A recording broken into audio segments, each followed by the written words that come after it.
joint practice with the Tampa Bay Buccaneers is done and in the books. What did we learn from today's practice?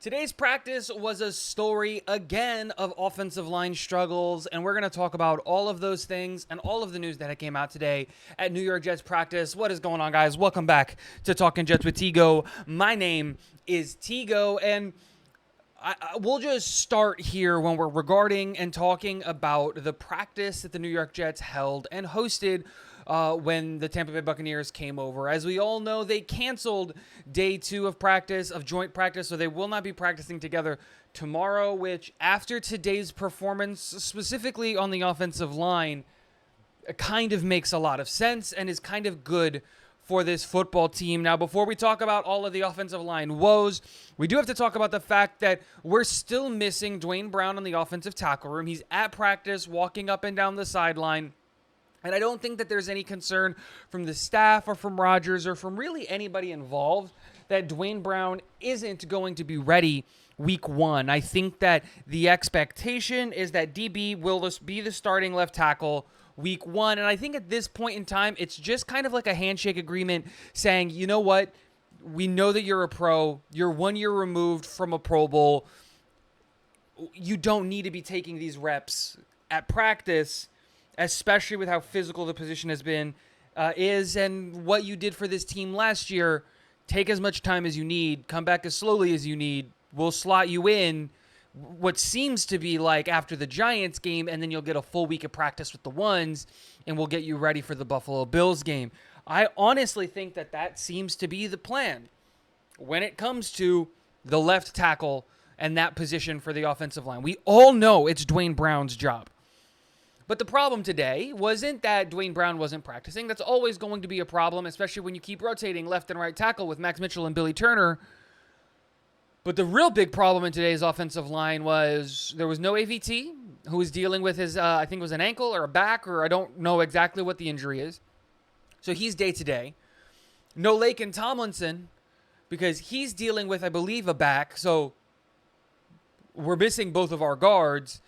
And then the sad truth is Billy Turner, who's projected right now to be the starting right tackle, was playing on the left side. And Billy was actually, not horrible today. He wasn't good, but he wasn't horrible. And Max Mitchell hasn't shown any bit of growth from last year. If anything, he's shown regression. And that's a big problem. We all know that on this channel, I am a big Max Mitchell believer. I loved the kid coming out of college, and I loved his potential. But it was always going to be up to him to live up to that potential.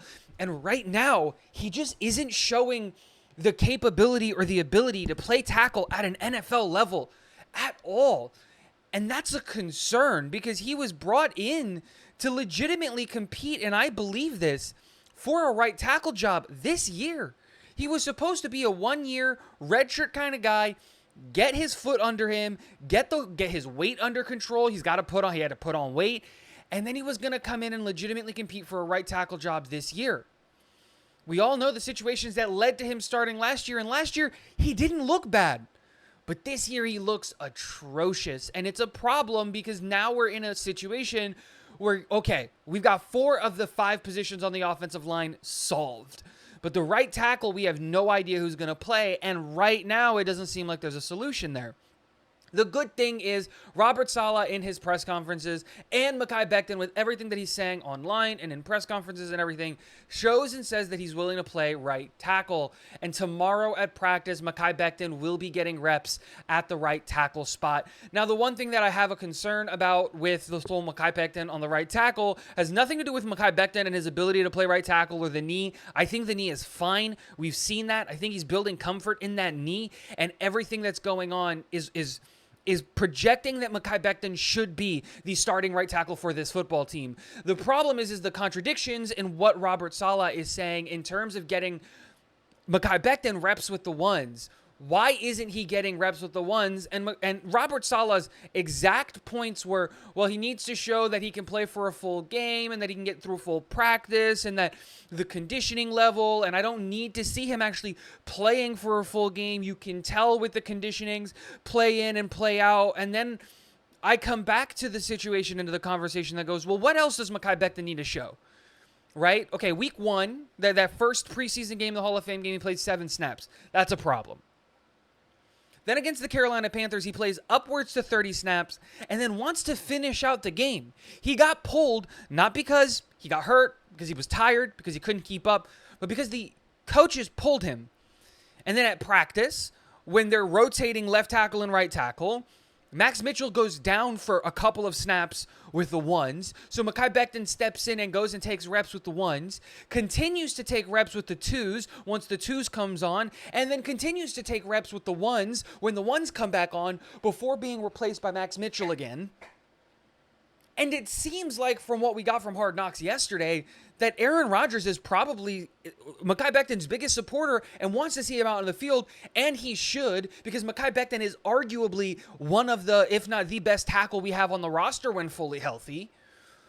So what is holding Mekhi Becton back? What's stopping this coaching staff from trusting him to take those full reps? Because right now, Max Mitchell doesn't look like an NFL tackle, and Billy Turner looks like a barely passable NFL tackle.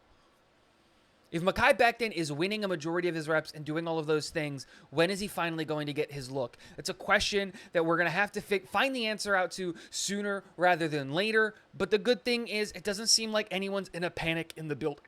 And that is a good sign. And we shouldn't be. Guys, it's August 16th. There is still a little under a month before the season opener starts, and we do need to get some continuity with the O-line, absolutely. But it doesn't take that much time for, let's be honest, professionals, high-level professionals, to get that level of continuity. The real one that's going to be troublesome is right tackle and right guard. We know that Laken Tomlinson and Dwayne Brown, they're veterans in the NFL. For them to get on the same page communication-wise isn't going to take a long time. And Laken Tomlinson, Elijah Vera Tucker, and Connor McGovern played together in the interior of the offensive line all of last year, basically. And those communication lines, again, 2 veterans on the left side with the center, and then Elijah Vera Tucker played 2 years with Connor McGovern. The real concern when it comes to communication is going to be the right tackle with the right guard. Elijah Vera Tucker is nothing more than a consummate professional, so there's no need to worry about that specifically, especially if it's Mekhi Becton, a guy that he played with and practiced with his Elijah Vera Tucker's rookie year. Those lines of communication are there. And so, again, it's not time to hit the panic button, but the panic meter is starting to rise in terms of, okay, we need to start getting some continuity on this offensive line. And more importantly, we need to start seeing some health on this offensive line. We go out to another practice with another iteration of the offensive line. But I didn't want to spend that much time on the offensive line, but it is the biggest concern for this team right now. The defense continues to dominate.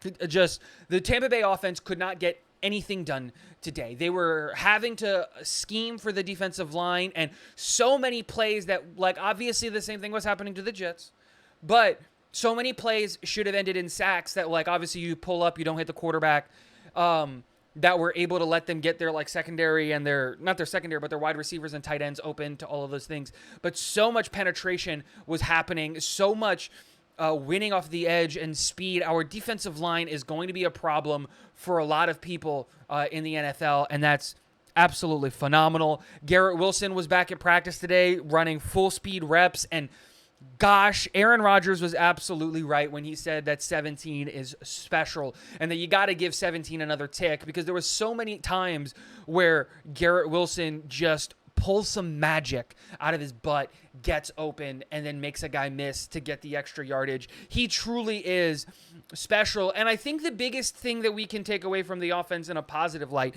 is not just that Garrett Wilson is an elite wide receiver, or that Breece Hall is coming back to practice sooner rather than later over the next couple of days, which is awesome, or the fact that Dalvin Cook is also a top 10 running back in the NFL that we've added to this room.